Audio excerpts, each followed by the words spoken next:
Bab 3615. Jiwa Dewa yang Bersatu.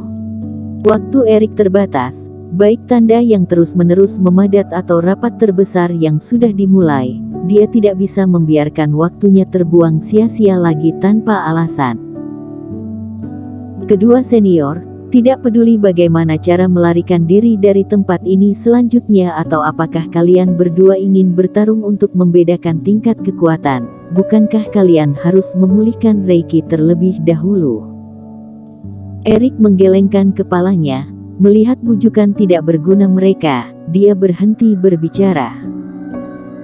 Tetapi, setelah berpikir sejenak, dia mengeluarkan 2 botol berharga cairan spiritual dan meletakkannya di depan kedua orang itu. Keduanya menatap vas porselen tersebut dan terdiam beberapa saat. Itu benar, meskipun kita ingin bertarung, kita harus benar-benar pulih terlebih dahulu. Surya berpikir sejenak, kemudian mengambil botol berharga itu. Yuda mendengus, kemudian juga mengambil botol porselen, membukanya dan meminum cairan spiritual. Cairan spiritual ini cukup murni, lumayan. Setelah meminum cairan spiritual, mereka berdua duduk bersila, merasakan aura dan darah dalam tubuh perlahan pulih. Erik kemudian mengeluarkan beberapa botol pil dewa dan kedua orang itu sama-sama tidak menolak. Tuan Qin, sebenarnya, aku selalu mengagumimu, asalkan kamu. Surya memutarkan bola matanya, dia berniat mengungkit kembali hal-hal yang sudah berlalu. Melihat Yuda yang ingin beraksi juga, Erik segera mengangkat alisnya. Kedua orang ini tidak ada habisnya. Apakah mereka benar-benar menganggapnya sebagai anak kecil yang bisa ditipu dengan mudah? Dua senior, mengapa kalian begitu impulsif? Lebih baik kita tenang dulu. Menghentikan omong kosong yang hendak dikatakan Surya, Erik membalikkan tangannya dan mengeluarkan sebuah kompor tembaga, kemudian memasukkan beberapa dupa ke dalamnya. Ini adalah jenis dupa khusus yang saya temukan di suatu wilayah zaman kuno. Setelah dinyalakan, aromanya bisa membuat orang tenang dan menghilangkan pikiran yang mengganggu. Bagaimana jika kalian hargai aku dan jangan bertengkar dulu?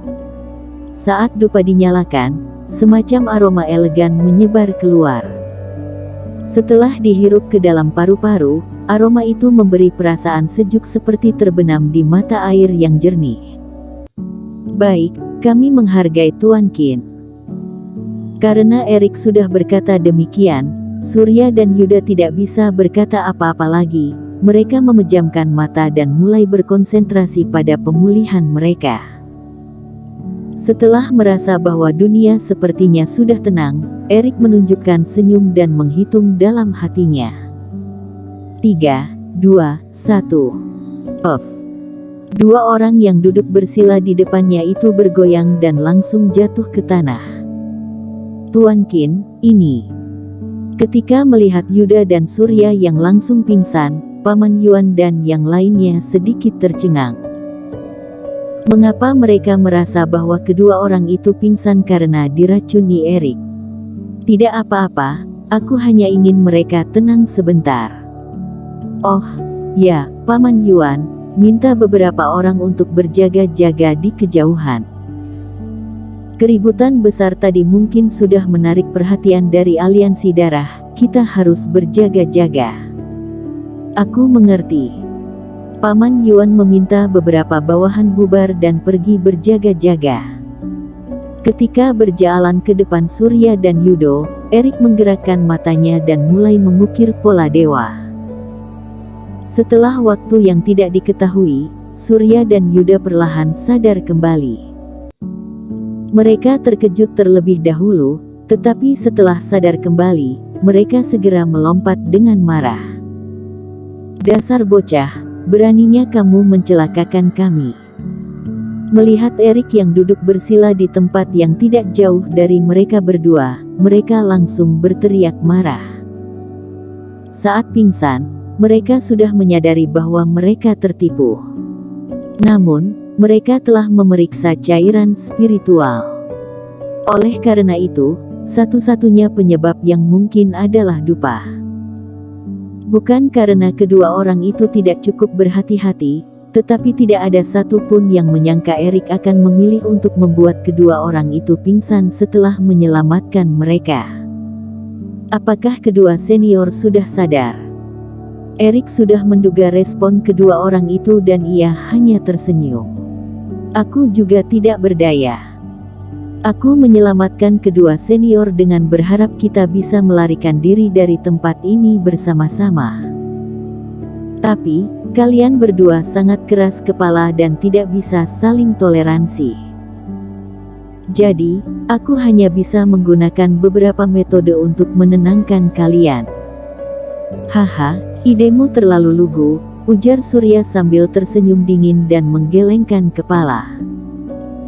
Tuan Qin, apakah kamu mengira kami bisa rukun setelah membuat kami pingsan untuk beberapa saat? Kamu tidak tahu seberapa banyak perselisihan di antara kami, tidak mungkin bagi kami untuk bekerja sama. Benar. Di manakah tempat ini? Mengapa tidak ada reiki langit dan bumi, bahkan ada begitu banyak kabut putih? Yuda juga melanjutkannya dengan mengerutkan kening, kemudian melihat ke sekeliling. Tempat ini hanyalah sebuah ruang kecil yang tidak memiliki reiki dan tidak terlalu berguna. Kedua senior tidak perlu terlalu peduli. Erik menggelengkan kepala, kemudian melambaikan tangannya terhadap tempat ini. Tempat ini tentu merupakan ruang pemurnian obat. Hal yang ingin dilakukan Erik terhadap kedua orang itu sedikit rumit. Demi menghemat waktu, dia tentu harus memasukkan mereka ke dalam ruang pemurnian obat. Namun, Erik melambaikan tangannya dan Surya serta Yuda seketika dibawa masuk ke dalam ruang permata sebelum mereka merasakan perbedaan laju aliran. Dibandingkan dengan ruang pemurnian obat, ruang permata jauh lebih sederhana, yang hanya merupakan sebidang tanah hampa. Alasan aku membawa kedua senior ke dalam ruang kecil dan tidak membicarakannya di Pulau Darah karena menghargai kedua senior. Bagaimanapun, kalian berdua adalah master suatu pihak dari kota bayangan. Jika masalah itu terungkap di depan semua siluman juga bukanlah sesuatu yang baik. Kedua senior bisa memahaminya, bukan? Kata Erik. Tentu saja paham. Tapi, aku juga sudah memberitahu Tuan Qin, tidak mungkin bagimu untuk membujuk kami berdamai, ujar Surya sambil menggelengkan kepala. Benar, dendam di antara kami sedalam laut dan tidak akan mungkin bisa diselesaikan, ujar Yuda dengan tegas juga. Kedua senior salah paham. Namun, Erik hanya menggelengkan kepala setelah mendengar ucapan kedua orang itu. Aku tidak bermaksud mendamaikan kedua senior dengan ucapan, aku juga tahu kalau bujukan tidak ada gunanya, aku juga tidak memiliki waktu untuk disia-siakan demi ini. Yang kumaksud adalah gunakan cara yang paling sederhana agar kedua senior setidaknya bisa bertarung berdampingan. Jadi, aku menggunakan beberapa metode kecil saat kedua senior pingsan. Apa yang kamu lakukan pada kami?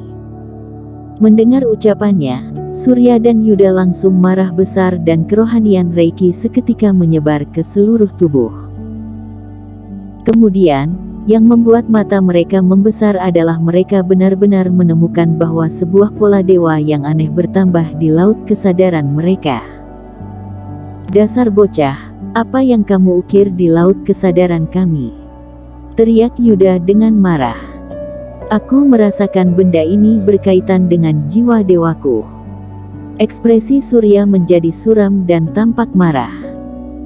Jangan khawatir, itu bukanlah benda yang bisa mencelakakan, itu hanyalah sebuah metode biasa. Sederhananya, aku mengaitkan jiwa dewa kedua senior saat kalian pingsan. Maksudmu, kamu menyatukan jiwa dewaku dengan bajingan ini? Surya seketika melompat dan memelototkan mata. Ini tidak mungkin. Hal seperti ini sangat rumit, Tidak mungkin kamu bisa melakukannya. Kedua senior boleh mencobanya, seperti menusuk diri sendiri dengan pisau. Erik berkata dengan tenang, bahkan melemparkan 2 pisau di depan kedua orang itu. Yuda dan Surya ragu-ragu sejenak, kemudian sama-sama mengambil pisau spiritual. Setelah itu, kedua orang tersebut memotong kulit mereka dan ekspresi mereka segera berubah drastis. Surya memotong lengannya dan Yuda memotong telapak tangannya, tetapi lengan dan telapak tangan kedua orang itu terasa sakit pada saat yang sama.